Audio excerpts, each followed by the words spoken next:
नमस्कार साथियों, मैं आपका दोस्त विभव मोत्रा एक बार फिर से हाजिर हूँ अब सबके सामने करंट अफेयर की नई क्लास लेकर। दोस्तों, आने वाले 1 घंटे में हम 10 महत्वपूर्ण घटनाओं को देखेंगे, साथ ही उनसे जुड़े हुए उसके स्टैटिस्टिक्स जीके को भी पढ़ेंगे। तो चलिए दोस्तों, शुरू करते हैं आज की क्लास को एक मोटिवेशन कोटेशन के साथ। तो दोस्तों, आज की कोटेशन मैं आपके लिए लेकर आया हूँ, जब तक आप खुद हार नहीं मानते कोई भी आपको हरा नहीं सकता। दोस्तों, जीत आपकी तब निश्चित हो जाती है जब आप हार नहीं मानते हैं, यानी पहले आपको हार को हराना होगा, तब जाकर आप जीतेंगे। हार और जीत दोनों इंसान के अंदर छुपी होती हैं। तो दोस्तों, हमें हार के ऑप्शन को खत्म करके सिर्फ जीत की ओर बढ़ना है और लगातार सतत प्रयास करते रहना है। जब तक हम प्रयास करते रहेंगे, हमारी हार नहीं हो सकती। तो चलिए दोस्तों, शुरू करते हैं आज की क्लास को इस मोटिवेशन कोटेशन के साथ। तो आज का पहला क्वेश्चन है, डब्ल्यूएमओ की state of the climate in Asia 2024 report के अनुसार एशिया की गति किस गति से गर्म हो रहा है। दोस्तों, हमारे यहाँ पर विश्व में एक संस्था है डब्ल्यूएमओ, यानी विश्व मौसम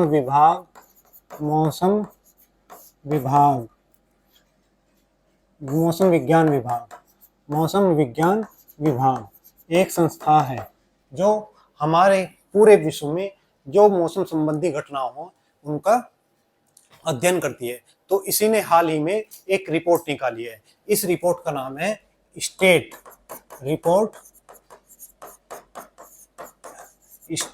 ऑफ द क्लाइमेट। क्या नाम है? State of the climate in Asia 2024। ये रिपोर्ट एशिया पर आधारित है जो वर्ष 2024 को के अध्ययन के द्वारा बनाई गई है। तो इस रिपोर्ट में इन्होंने बताया है, और ये जारी कब हुई है? तो ये जारी जून 2025 में हुई है। इसमें इन्होंने बताया है कि एशिया का औसत तापमान जो वैश्विक तापमान है, वैश्विक तापमान से दुगनी तेजी से बढ़ रहा है। कितना? दुगनी तेजी से बढ़ रहा है। ठीक है, ठीक है। तो इन्होंने बताया है कि जो हमारा पूरे विश्व का तापमान है, जो उसकी गति बढ़ने की है, उससे दुगनी तेजी से सिर्फ एशिया का तापमान बढ़ रहा है। तो इसका ऑप्शन हो गया ऑप्शन सी। तो इसमें बताया गया है कि जो एशिया का तापमान है वो दुगनी गति से बढ़ रहा है। और इसमें कहा गया है कि 2024 सबसे गर्म वर्ष दर्ज किया गया, यानी तापमान जो है 2024 का बढ़ रहा है, इसके बारे में इन्होंने बताया है। ठीक है, तो इस रिपोर्ट में इन्होंने बताया है कि जो एशिया का तापमान है वो वैश्विक जो औसत तापमान है उससे दुगनी तेजी से बढ़ रहा है, और 2024 जो है वो एशिया का सबसे गर्म वर्ष रहा है। साथ ही इन्होंने बताया है कि इसके प्रभाव क्या क्या होंगे। अगर मैं इसके प्रभावों की बात करूं तो इससे प्रभाव क्या होंगे? ग्लेशियर पिघलेंगे। क्या होगा? कि जो हमारे ग्लेशियर हैं वो पिघलेंगे। साथ ही समुद्र जल स्तर बढ़ेगा, समुद्र जल स्तर में वृद्धि होगी। ठीक है, और क्या होगा? साथ ही चक्रवात की बारंबारता में वृद्धि होगी, चक्रवात की बारंबारता में वृद्धि होगी। ये सब का इसके कारण होने वाले क्या है? प्रभाव हैं। ग्लेशियर, अभी हमने सुना था कि याला ग्लेशियर जो कहां पर था? नेपाल में था, उसको क्या कर दिया गया है? मृत घोषित कर दिया गया है। कहाँ का ग्लेशियर है? तो नेपाल का ग्लेशियर है जिसको मृत घोषित कर दिया गया है। अगर समुद्र जल स्तर की बात करें तो इंडोनेशिया जो अपनी राजधानी बदल रहा है, बदल रहा है किसके कारण? बढ़ते हुए जल स्तर के कारण अपनी राजधानी को इसे बदलना पड़ रहा है। चक्रवात, अगर चक्रवात की बात करें तो 2024 में कुछ महत्वपूर्ण चक्रवात हमें देखने को मिलते हैं अब हमारे देश भारत के चारों तरफ, जैसे रिमाल बंगाल की खाड़ी में आया, बे ऑफ बंगाल में आया रिमाल, ठीक है। ऐसे ही असना कहां पर, अरब सागर में आया, कहां पर, असना, असना हमारा अरब सागर में, और ये अरब सागर में बहुत कम तूफान आते हैं लेकिन असना वहीं पर आया। ऐसे ही एक तूफान था फेंगल, फेंगल ये भी श्रीलंका को पार करते हुए भारत से टकराया, ठीक है। जो फेंगल, या इसको बोलते हैं फेंगल या डाना, ये श्रीलंका, श्रीलंका की खाड़ी में हमारे पास टकराया और भारत से भी टकराया, श्रीलंका के बाद भारत से भी टकराया। तो ये सब कारण है जिसके कारण ये घटनाएं हो रही हैं। अगर मैं बात करूं अब WMO यानी विश्व मौसम विभाग संगठन की, तो इसकी स्थापना 23 मार्च 1950 को होती है। इसकी स्थापना कहाँ होती है, तो 23 मार्च 1950 को इसकी स्थापना की जाती है। और इसका हेडक्वार्टर जनेवा, स्विट्जरलैंड में इसका हेडक्वार्टर है। ऐसी ही एक संस्था भारत में भी है, उसका नाम है भारतीय मौसम विज्ञान संगठन। भारतीय मौसम विज्ञान संगठन एक संस्था है जो भारत के मौसमी घटनाओं पर नजर रखती है। इसकी स्थापना जो है 1875 में हो गई थी। कब इसकी स्थापना हुई, तो 1875 में 15 जनवरी 1875 में इसकी स्थापना हुई। अगर बात करूं इसका हेडक्वार्टर, तो इसका हेडक्वार्टर नई दिल्ली में स्थित है, और इसके जो हेड हैं यानी जो इसके अध्यक्ष हैं वो मृत्युंजय महापात्रा जी हैं। महापात्रा इसके अभी वर्तमान में हेड है। तो ये हमारा पहला क्वेश्चन जो विश्व मौसम विभाग संगठन और उसके स्टैटिक जीके से जुड़ा हुआ था। तो ऐसे पृथ्वी में आग लगी है, ठीक है, यानी तापमान लगातार बढ़ता जा रहा है। और इसका सबसे बड़ा कारण क्या है, जो मानव इसके साथ, पृथ्वी के साथ जो एक्सपेरिमेंट अपने कर रहा है, और उसके कारण ये तापमान बढ़ता जा रहा है। हाल ही में 16वें वित्त आयोग के अंशकालीन सदस्य के रूप में किसे नियुक्त किया गया है, तो हाल ही में टी रविशंकर जी को अभी इसके रूप में शामिल किया गया। हाल ही में भारतीय उर्वरक संघ का नया अध्यक्ष किसे नियुक्त किया गया है, हाल ही में शैलेश सी मेहता जी को, शैलेश सी मेहता जी को इसका अध्यक्ष नियुक्त किया गया है। हाल ही में भारतीय तटरक्षक बल ने मिंजाम बंदरगाह पर नई जेटी का उद्घाटन कब किया है, तो अभी जब पर्यावरण दिवस था उसके बाद 7 जून को हमने क्या किया, इस पर उद्घाटन किया है। विश्व महासागर दिवस कब मनाया जाता है, तो 7 जून से अगले दिन 8 जून को विश्व महासागर दिवस मनाया जाता है। चलिए देखते हैं क्वेश्चन नंबर 2। क्वेश्चन नंबर 2 है हमारा, हाल ही में नीति आयोग द्वारा जारी की गई रिपोर्ट इंडियाज डाटा इम्परेटिव का मुख्य उद्देश्य क्या है, तो हाल ही में नीति आयोग ने, हमारे नीति आयोग ने क्या की है, एक रिपोर्ट जारी की, और इस रिपोर्ट का नाम क्या है, इंडिया डाटा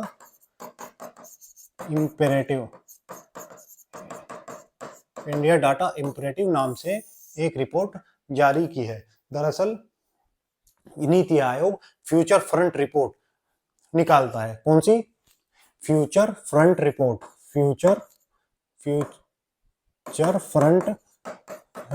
निकालता है, ठीक है। तो नीति आयोग एक रिपोर्ट निकालता है, फ्यूचर फ्रंट रिपोर्ट।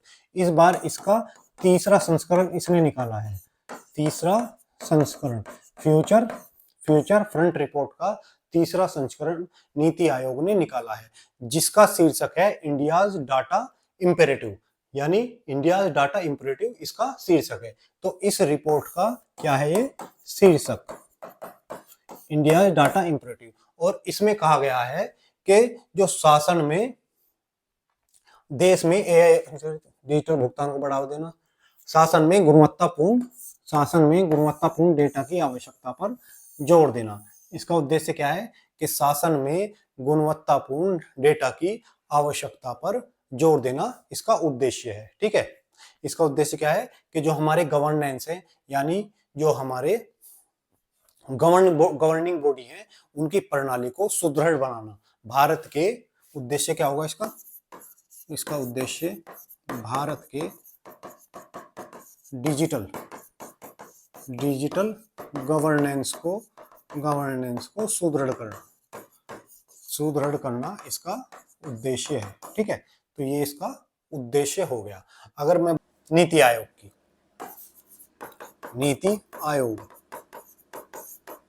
आयोग ये एक सलाहकारी संस्था है। कैसी? सलाहकारी संस्था है। ठीक है, संस्था है। और इसका अध्यक्ष हमेशा कौन होता है? तो इसके अध्यक्ष हमेशा भारत के पीएम, प्रधानमंत्री होते हैं। दरअसल एक हमारे यहाँ पर आजादी के बाद संस्था का निर्माण हुआ जिसे हम योजना आयोग के नाम से जानते हैं। योजना आयोग, जिसका गठन 15 मार्च 1950 को हुआ। 15 मार्च 1950 को हुआ, जो हमारे यहाँ पर पंचवर्षीय योजनाओं का निर्माण करती थी। और इसके अध्यक्ष भी कौन होते थे? पीएम ही होते थे। लेकिन जैसे ही मोदी सरकार आती है तो 1 जनवरी 2015 को 1 जनवरी 2015 को एक नई संस्था का गठन करती है, यानी योजना आयोग पर नीति आयोग का गठन कर देती है, योजना आयोग को बंद कर देती है। इस योजना आयोग के द्वारा भारत में 12 पंचवर्षीय योजना चलाई गई।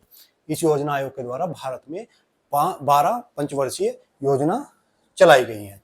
ठीक है, तो ये नीति आयोग है। और ये मैंने आपके लिए पंचवर्षीय योजनाओं को एक चार्ट में लगा दिया है। तो जो पहली हमारी पंचवर्षीय योजना है वो 1951 से 1956 चली, जो कृषि क्षेत्र पर ध्यान केंद्रित किया गया। इसमें किस पर? कृषि क्षेत्र पर ध्यान केंद्रित किया गया। दूसरी पंचवर्षीय योजना अगले 5 साल यानी 56 से 1961, इसमें औद्योगिक क्षेत्र विशेष रूप से भारी उद्योग पर, किस पर? भारी उद्योग पर जोर दिया गया। तो पहले में जिसमें कृषि पर ध्यान दिया गया, तो दूसरे में भारी उद्योग पर ध्यान दिया गया।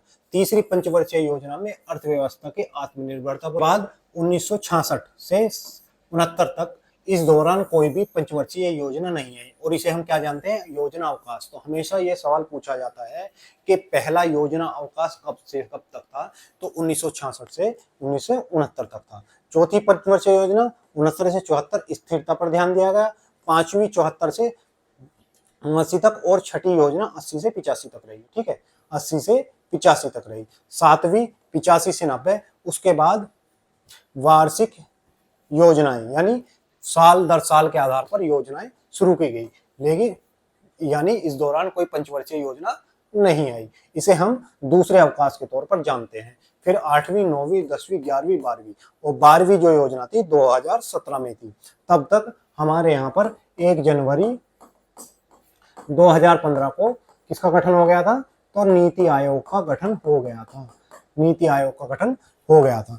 और नीति आयोग का गठन हुआ तो ये योजना आयोग बंद कर दिया गया। तो हमारी जो आखिरी योजना थी वो 2017 में बंद हो गई, जिसे हम 12वीं या पंचवर्षीय योजना के तौर पर जानते हैं। अगर मैं बात करूं नीति आयोग की, तो नीति आयोग, जिसकी फुल फॉर्म है national institute of transforming India. NITI Aayog को हम किस नाम से जानते हैं? तो national institute for transforming India, इस नाम से हम इसको जानते हैं। ये इसकी फुल फॉर्म होगी नीति आयोग की। इसके अध्यक्ष हमेशा पीएम होते हैं। और इसकी गठन कब हुआ? तो मैंने आपको बताया 1 जनवरी 2015 को इसका गठन हुआ। इसके वर्तमान में उपाध्यक्ष और सीईओ, ये हमेशा सवाल पूछा जाता है कि इसके वर्तमान उपाध्यक्ष कौन है? तो इसके उपाध्यक्ष बीवीआर सुब्रमण्यम है। बीवीआर सुब्रमण्यम इसके क्या है? उपाध्यक्ष। सीईओ इसके सुमन बेरी जी हैं। हमारे सुमन बेरी इसके क्या है? सीईओ है। तो ये हो गया हमारा क्वेश्चन नंबर 2। अब कुछ रिवीजन के क्वेश्चन जो पिछले महीने से लिए गए हैं। हाल ही में लेफ्टिनेंट जनरल राजीव घई को भारतीय सेना में किस पद के लिए नियुक्त किया गया? तो इनको उप सेना प्रमुख के तौर पर नियुक्त किया गया है। उप सेना प्रमुख के तौर पर इनको नियुक्त किया गया है। तो क्या नाम है इनका? Lieutenant general Rajiv Ghai. हाल ही में 6ठा स्टीफन अवगन्य मेमोरियल शतरंज टूर्नामेंट किसने जीता है। तो ये हमारे अरविंद चिदम्बरम जी ने जीता है। अरविंद चिदम्बरम जी ने ये हमारा टूर्नामेंट जीता है। हाल ही में महेंद्र सिंह धोनी को किस वर्ष आईसीसी हॉल ऑफ फेम में शामिल किया गया है? किस वर्ष के लिए इनको हॉल ऑफ फेम में शामिल किया गया है? तो जो ये वर्ष हमारा चल रहा है 2025 के लिए इनको शामिल किया गया है। विश्व प्रत्यायन दिवस यानी वर्ल्ड एक्सट्रेडिशन दिवस हर वर्ष किस तिथि को मनाया जाता है? यानी अगर कोई अपराध कर देता है और विदेश भाग जाता है तो उसको अपने देश में वापस लेकर आना, गिरफ्तार करके उसको प्रत्यायन या प्रत्यार्पण दिवस के नाम पर जाना जाता है। और ये 9 अगस्त को मनाया जाता है। कब? तो 9 अगस्त को ये मनाया जाता है। AIIB एशियाई अवसंरचना निवेश बैंक की अगली अध्यक्ष कौन होंगी? तो हाल ही में हमारे यहाँ पर जो जिन लीकुन है, हमारे जिन लीकुन, ये क्या होंगे? ये हमारे AIB यानी जो एशियाई अवसंरचना बैंक, एशियाई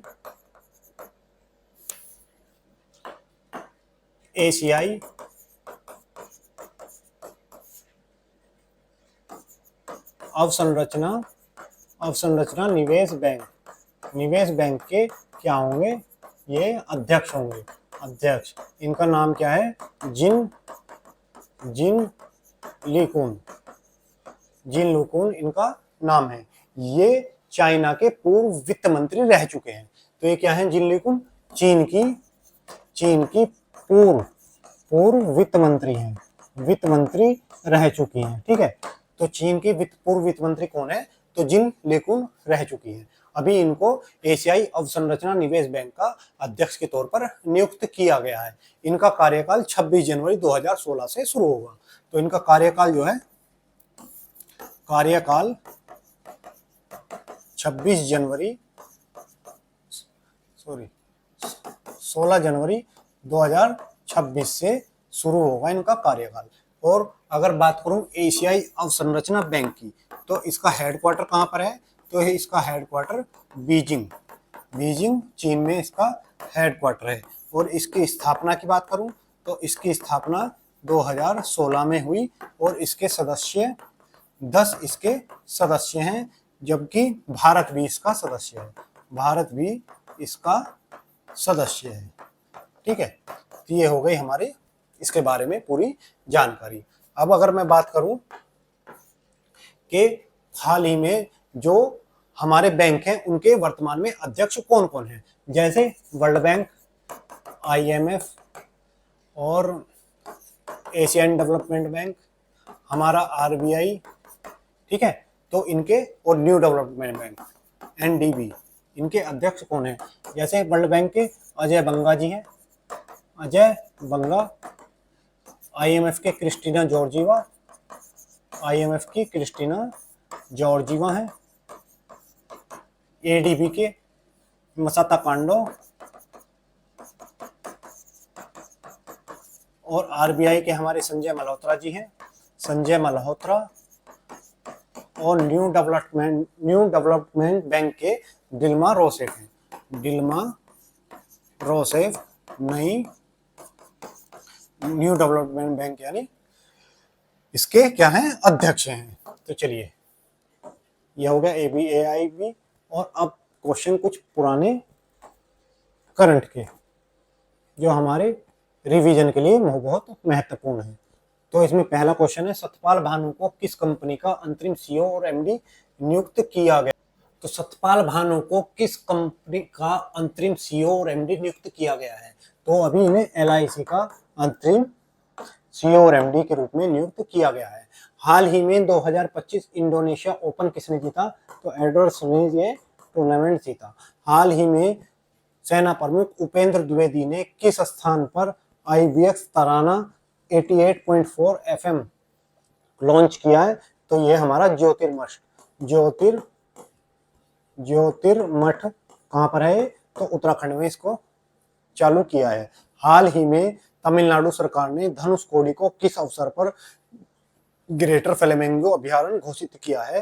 तो ये विश्व पर्यावरण दिवस यानी 5 जून को ये घोषित किया गया है। अगला देखते हैं क्वेश्चन नंबर 4। निम्न में से किस अंतरराष्ट्रीय खेल आयोजन की मेजबानी भारत पहली बार 2029 में करेगा? तो दोस्तों हाल ही में भारत को विश्व पुलिस और अग्निशमन खेल की मेजबानी मिली है और ऐसा करने वाला भारत पहली बार ऐसा आयोजन करने जा रहा है। तो जो भारत को मेजबानी मिली है वो किसकी? विश्व पुलिस एवं अग्निशमन खेल का आयोजन करेगा। भारत ऐसा क्या करेगा? तो भारत ऐसा पहली बार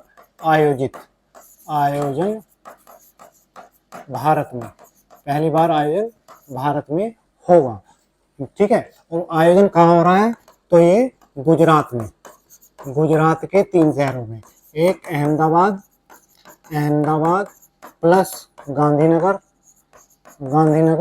और प्लस एकता नगर, यहाँ पर इसका आयोजन किया जाएगा। इसमें 70 देशों के 10,000 से अधिक प्रतिभागी भाग लेंगे। ठीक है,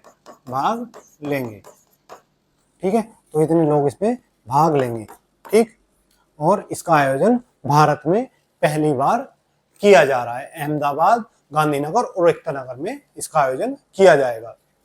अगर बात करूं ये कब शुरू किए गए, तो 1985 में पहली बार इनका आयोजन हुआ। पहली बार इनका आयोजन कहाँ पर हुआ था? तो यूएसए में इनका आयोजन पहली बार हुआ था। भारत को इसकी पहली बार मेजबानी करने को मिल रही है। अगर बात करूं इसकी आवृत्ति, यानी ये द्विवार्षिक खेल है, द्विवार्षिक खेल आयोजन है। यानी 2 साल में एक बार इसका खेल का आयोजन किया जाता है। इसमें शामिल होने वाले कौन कौन है? तो इसमें शामिल कौन होंगे? तो पुलिस विभाग, साथ में अग्निशमन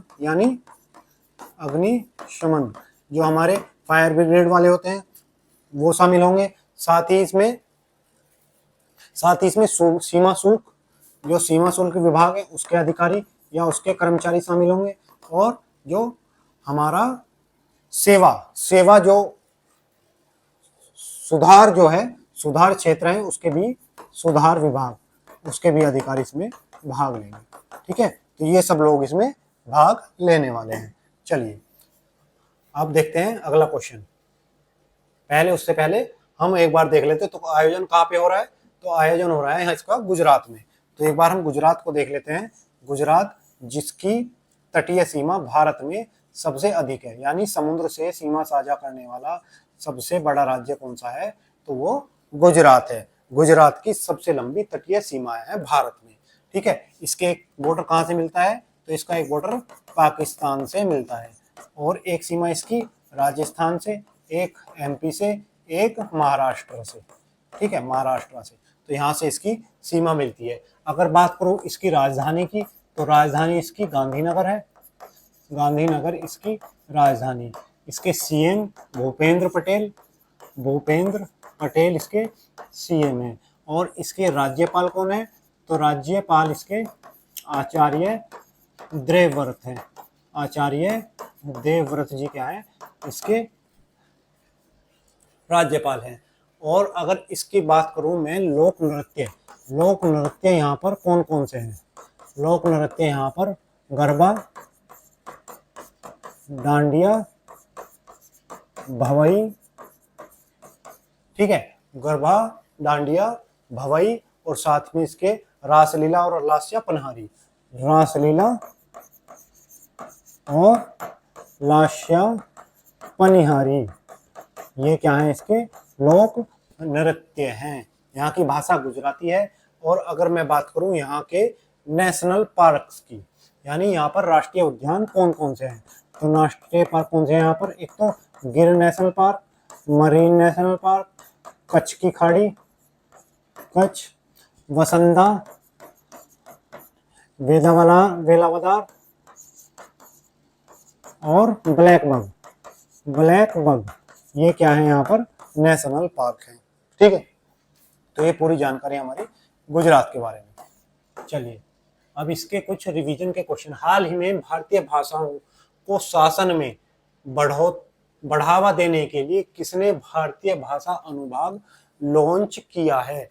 तो ये जो हमारे गृह मंत्री जी हैं अमित शाह, उन्होंने अभी ये लॉन्च किया था। ठीक है,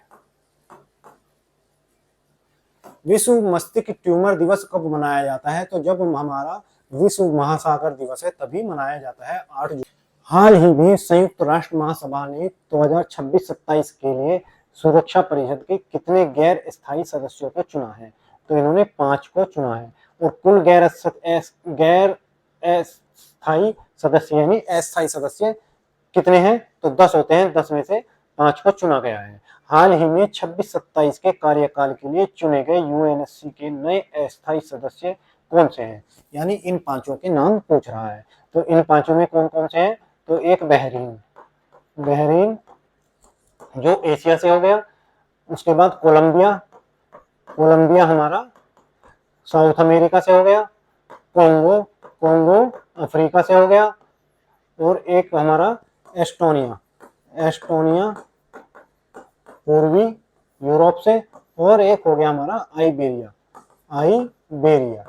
और ये जो हमारा एस्टोनिया है ये पहली बार चुना गया है। ठीक है, तो एस्टोनिया ऐसा देश है जो पहली बार चुना गया है। चलिए आगे देखते हैं। अगला है क्वेश्चन नंबर 5। हाल ही में मनाया गया बोनालू त्योहार किस राज्य से संबंधित है? यानी किस राज्य का पारंपरिक लोक महोत्सव है? तो ये हमारे तेलंगाना का ये क्या है, पारंपरिक लोक महोत्सव है। ठीक है, इसकी शुरुआत कहाँ से हुई? तो हैदराबाद के जो गोलकुंडा किला है उसके महाकाली मंदिर से इसकी शुरुआत हुई। ठीक है, इसकी शुरुआत की गई। तो तेलंगाना में जो राजधानी है हैदराबाद, उसके गोलकुंडा किले के महाकाली के मंदिर से इसकी शुरुआत की गई। और यहाँ पर एक प्रसाद यहाँ पर चढ़ाया जाता है जिसको हम बोनम के नाम से जानते हैं, जिसमें क्या होगा, चावल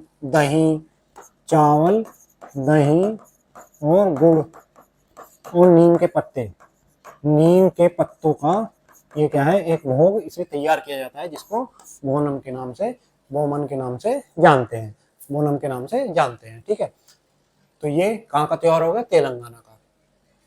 अगर बात करूं मैं तेलंगाना की, तो तेलंगाना की स्थापना कब हुई? तो तेलंगाना की स्थापना 2 जून 2014 को आंध्र प्रदेश से अलग होकर हुई। इससे आंध्र प्रदेश से अलग होकर इसकी स्थापना हुई। इसकी राजधानी इसकी क्या होगी? तो हैदराबाद इसकी राजधानी है, जो मूसी नदी के किनारे स्थित है। ठीक है, मूसी नदी के किनारे स्थित है। अगर बात करूं मैं तेलंगाना की, तो यहाँ के कुछ उत्सव कौन कौन से हैं? तो एक तो उत्सव हमने पढ़ ही लिया, कौन सा? बोनालू। और एक है बथुकम्मा। इसको हम क्या बोलते हैं? फूलों का त्योहार के रूप में भी हम इसे जानते हैं। ठीक, अगर बात करूं मैं तेलंगाना की, तो यहाँ के जो सीएम हैं उनका नाम है रेवंत रेड्डी इनका नाम है। यहाँ के राज्यपाल जिष्णुदेव शर्मा जी यहाँ के क्या हैं? राज्यपाल हैं। अगर बात करूं यहाँ के नेशनल पार्क की, तो यहाँ पर है नेशनल पार्क एक, यहाँ पर जो नेशनल पार्क है उसका नाम कासु ब्रह्मानंद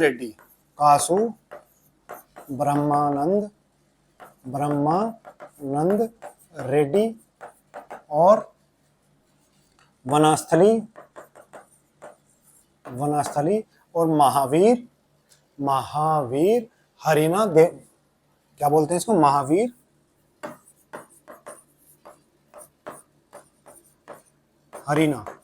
हरिना वनास्थली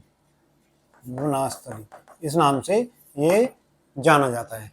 तो कासु ब्रह्मानंद रेड्डी और महावीर हरिना वनस्थली और मृगवाणी, और एक यहाँ पर है मृगवाणी। तो ये 3 नेशनल पार्क इसके हो गए।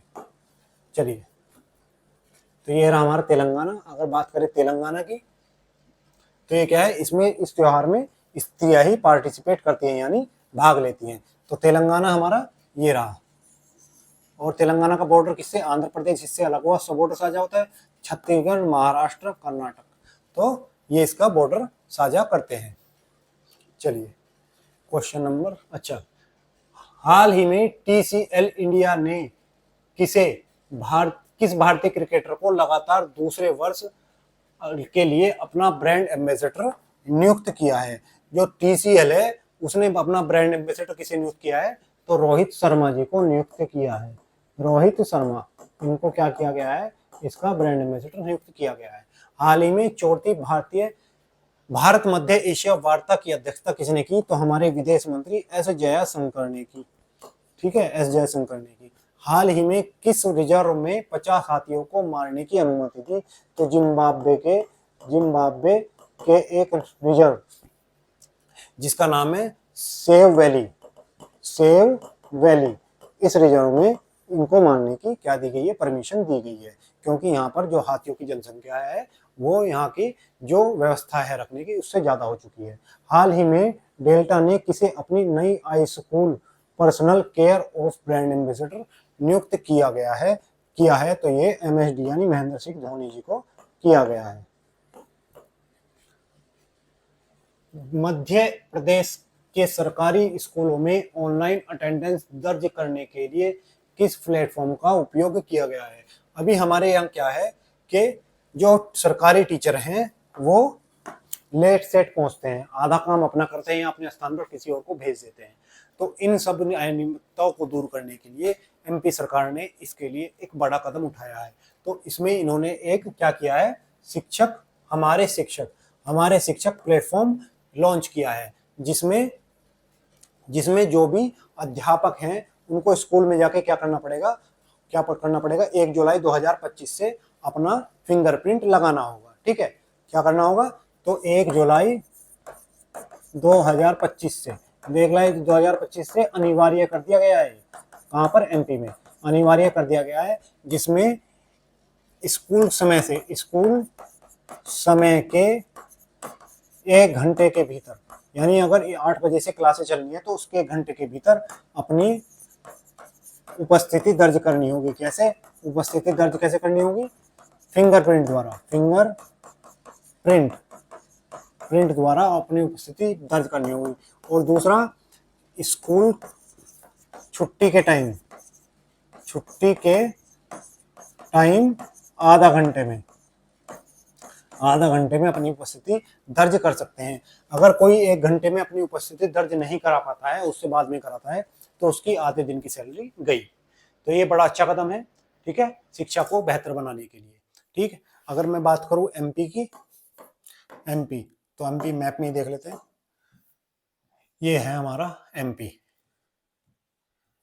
ये रहा बीचों बीच मध्य प्रदेश, देश के मध्य में मध्य प्रदेश, इसके बॉर्डर राजस्थान, UP और छत्तीसगढ़, मध्य प्रदेश और गुजरात से साझा होते हैं। अगर बात करूं मैं मध्य प्रदेश की, तो यहाँ के जो CM हैं मध्य प्रदेश के, हमारे जो CM हैं उनका नाम क्या है?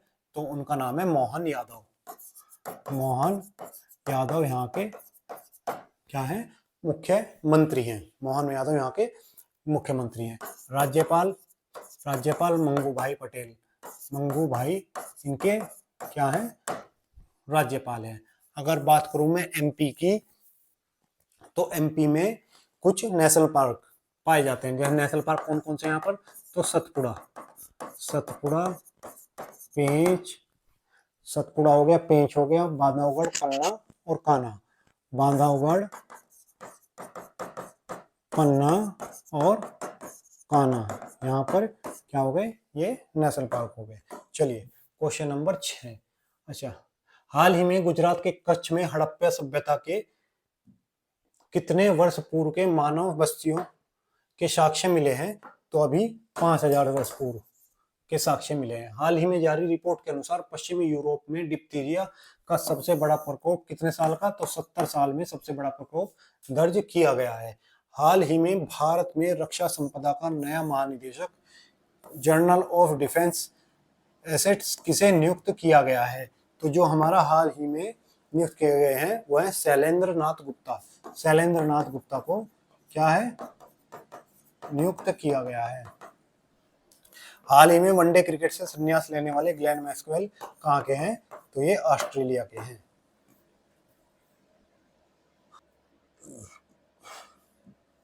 क्वेश्चन नंबर 7, हाल ही में किसे यूग्रो कैपिटल का नया सीईओ नियुक्त किया गया है, तो हाल ही में जो हमारे अनुज पांडे जी हैं, कौन है, अनुज पांडे जी, इनको नया सीईओ नियुक्त किया गया है। अगर बात करूं मैं यूग्रो कैपिटल की, तो ये क्या है, एनबीएफसी है, यानी नॉन बैंकिंग फाइनेंशियल कंपनी, जो क्या है, जो लोगों को लोन देती है वो कंपनी है, यानी जिसे वो जमा स्वीकार नहीं कर सकती, बाकी ये क्या है, लोगों को पैसे दे सकती है ब्याज पे, तो ये कंपनी है।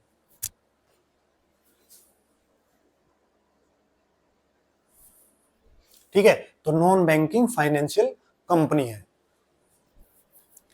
इसके नियुक्त किए गए हैं सीईओ। ठीक, अगर बात करूं हाल ही में कुछ नियुक्तियां, जैसे यूपीएससी के अध्यक्ष कौन है, यूपीएससी के अध्यक्ष, हमारे आरबीआई अध्यक्ष कौन है, और साथ ही इसरो के अध्यक्ष कौन है। ठीक, आरबीआई के, इसरो के हो गए, और हमारे सीजीआई 52वें CJI chief justice of India कौन नियुक्त किए गए हैं। साथ ही जैसे हमारे इसरो के अध्यक्ष सीआरपीएफ के हेड कौन बनाए गए हैं, ठीक है, सीआरपीएफ के हेड हो गए, और हमारे आरबीआई गवर्नर हो गए, मुख्य चुनाव आयुक्त हो गए, कौन से, मुख्य चुनाव आयुक्त कौन बने, और उसी के साथ साथ हमारे जो नए सीएजी कौन है, सीएजी कौन नियुक्त हुए, और हमारे सेबी के हेड कौन है, सेबी के अध्यक्ष कौन है, और प्रधानमंत्री की, पीएम की निजी सचिव कौन बनी है। ठीक है, तो ये सब नियुक्तियां, जैसे यूपीएससी के अध्यक्ष किसे चुना गया है, तो हमारे अजय कुमार जी इसके अध्यक्ष बने हैं। ठीक, आरबीआई के अध्यक्ष हमारे कौन बने हैं, तो संजय मल्होत्रा जी बने हैं, संजय मल्होत्रा। इसरो के अध्यक्ष कौन है, तो इसरो के अध्यक्ष वी नारायण इसके अध्यक्ष बने हैं। 52वें सीजीआई बीवीआर गवई बने हैं। सीआरपीएफ के हेड, सीआरपीएफ के जो महानिदेशक बने हैं वो ज्ञानेंद्र प्रताप जी बने हैं, ज्ञानेंद्र प्रताप जी इसके बने हैं। मुख्य चुनाव आयुक्त हमारे ज्ञानेश कुमार जी। सीएजी यानी कंट्रोलर ऑडिटर जनरल किसे नियुक्त किया गया है, तो ये हमारे संजय मूर्ति जी हैं, संजय मूर्ति जी को नियुक्त किया गया है। सेबी के हेड तुहिन कांत पांडा जी को नियुक्त किया गया है, और पीएम की निजी सचिव निधि गुप्ता जी को नियुक्त किया गया है। तो ये हो गया हमारा क्वेश्चन नंबर 7, ये हमारे अनुज पांडे जी। हाल ही में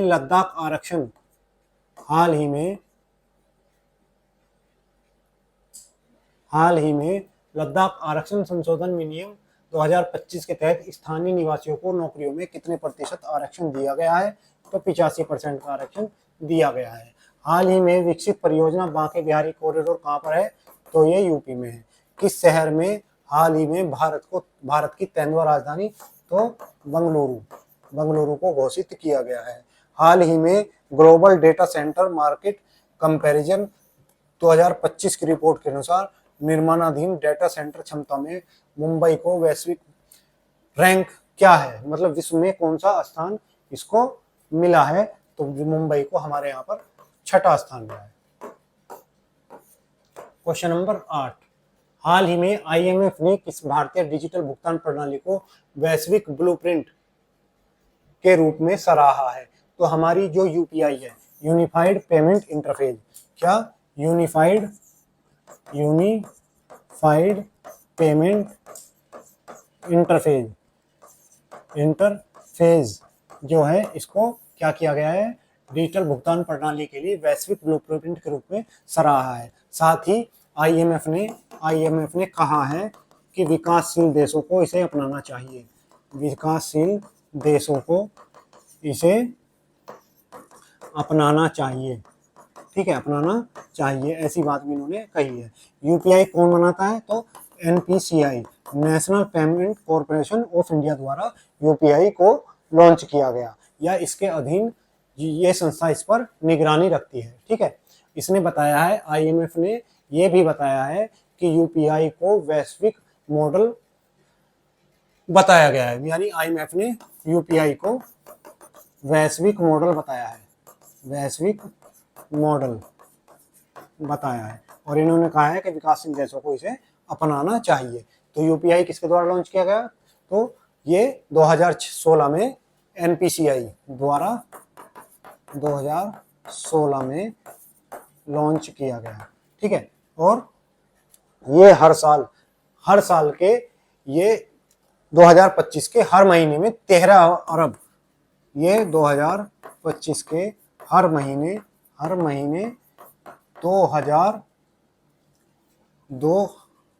13 अरब ट्रांजैक्शन करता है। 13 अरब ट्रांजैक्शन प्रति महीने इससे किए जा रहे हैं, ठीक है। अगर मैं बात करूं तो पहला यूरोपीय देश किसे? भारत के यूपीआई को अपनाने वाला अब तो कौन सा है? वो हो गया फ्रांस। अगर पहले खाड़ी देश की बात करूं, पहले खाड़ी देश जो अरब प्रायद्वीप पर है, तो उसमें यूएई पहला हो गया। भारत के पड़ोसी में नेपाल, भूटान, श्रीलंका और मॉरिशस, ये देश हैं जो भारत के यूपीआई को अपना चुके हैं। तो बाकी अभी आईएमएफ ने भी इसकी तारीफ कर दी है। आईएमएफ जिसकी स्थापना ब्रेटन वुड सम्मेलन के द्वारा 1945 में हुई, 1945 में की गई, और इसकी हेड अभी मैंने आपको लिखाया क्रिस्टीना जॉर्जीवा है। तो चलिए, हाल ही में जस्टिस एमएनएस संजय गौड़ को किस हाई कोर्ट का न्यायाधीश नियुक्त किया गया है? ठीक है, तो इनको जो गुजरात हाई कोर्ट, कहाँ का? Gujarat high court. तो गुजरात हाई कोर्ट कहाँ पर है? अहमदाबाद में जो स्थित है, उसका न्यायाधीश नियुक्त किया गया है। हाल ही में चर्चा में रहे सुधांशु शुक्ला को किस भारतीय सशस्त्र बल से संबंधित है? तो ये क्या है? हमारे वायुसेना से, ठीक है। निम्नलिखित में से किस वर्ष तक मुंबई, दिल्ली और अन्य 6 शहरों में हीट वेव की घटना में दुगनी वृद्धि की संभावना है? तो ये कब तक है? तो ये 2030 तक संभावना है कि ये वृद्धि बढ़ती रहेगी। स्टारलिंक किस कंपनी की सैटेलाइट इंटरनेट सेवा है? तो ये स्पेस एक्स, और स्पेस एक्स के मालिक कौन है? हमारे एलन मस्क। हाल ही में नीरज चोपड़ा ने ऑस्ट्रेवा गोल्डन स्पाइक 2025 में कितने मीटर भाला फेंक कर खिताब जीता है? तो अभी इन्होंने 85.29 मीटर भाला फेंक ऑस्ट्रेवा में गोल्डन जीता है। ऑस्ट्रेवा कहाँ पर है? तो ऑस्ट्रेवा गोल्डन स्पाइक ये चेक गणराज्य में हो रहा है। कहाँ पर? चेक गणराज्य में ये आयोजन हो रहा है, और इसकी राजधानी क्या है? तो इसकी राजधानी पराग है। पराग में इसकी राजधानी है, और वहां पर इसका आयोजन हो रहा था। तो हमारे नीरज चोपड़ा ने जी ने यहाँ पर 85.29 मीटर भाला फेंक कर ये खिताब जीत लिया है, ठीक है। तो ये अभी इन्होंने खिताब जीत लिया। इससे पहले इन्होंने पेरिस डायमंड लीग में स्वर्ण जीता। लीग में क्या जीता था? अभी स्वर्ण जीता था, ठीक है। 1 महीने पहले की बात है, अभी क्या इसी महीने की बात है। पेरिस डायमंड लीग में इन्होंने स्वर्ण जीता, ठीक है। अगर बात करूं मैं नीरज चोपड़ा की, तो इन्हें सेना ने नीरज चोपड़ा को लेफ्टिनेंट कर्नल की मानद उपाधि दी। किसने दी? तो हमारी सेना ने दी। अगर बात करूं नीरज चोपड़ा की, तो नीरज चोपड़ा जिन्होंने टोक्यो ओलंपिक में क्या जीता था? टोक्यो ओलंपिक में स्वर्ण गोल्ड जीता था। कब? 7 अगस्त को। तो इसीलिए 7 अगस्त को हम राष्ट्रीय भाला फेंक दिवस मनाते हैं। भाला फेंक दिवस मनाते हैं। ठीक है, चलिए अगला क्वेश्चन देखते हैं। तो ये हमारे नीरज चोपड़ा जी जो भाला फेंक रहे हैं। हाल ही में जारी डीजीपिन क्या है? तो डीजीपिन हमारे क्या है? डीजीपिन क्या है? डीजीपिन एक डिजिटल एड्रेस है। ठीक है, क्या है? डिजिटल एड्रेसिंग सिस्टम है। डिजिटल एड्रेसिंग सिस्टम किसका है? तो ये जो हमारे यहाँ पर जमीन है, दुकान है या मॉल है, जितनी भी भौगोलिक स्थितियां हैं, उनका क्या होगा? एक एड्रेस होगा। हाल ही में देश का पहला ई कचरा इको पार्क कहाँ स्थापित किया गया है? तो ये दिल्ली में स्थापित किया गया है। संयुक्त राष्ट्र की रिपोर्ट के अनुसार 2025 के अंत में तक भारत की अनुमानित जनसंख्या 1.46 अरब होगी, यानी 146 करोड़। हाल ही में अंतर्राष्ट्रीय खेल दिवस 2025 किस तिथि को मनाया गया? तो 11 जून को मनाया गया। चलिए क्वेश्चन नंबर अगला देखते हैं। क्वेश्चन नंबर 10, हाल ही में इकोर यात्रा ऐप किस आयोजन के लिए लॉन्च किया गया है? तो हमारे यहाँ एक रथ यात्रा निकलती है, रथ यात्रा, जो मैंने आपको पढ़ाई भी थी, जिसको हम पुरी उड़ीसा में जगन्नाथ रथ यात्रा।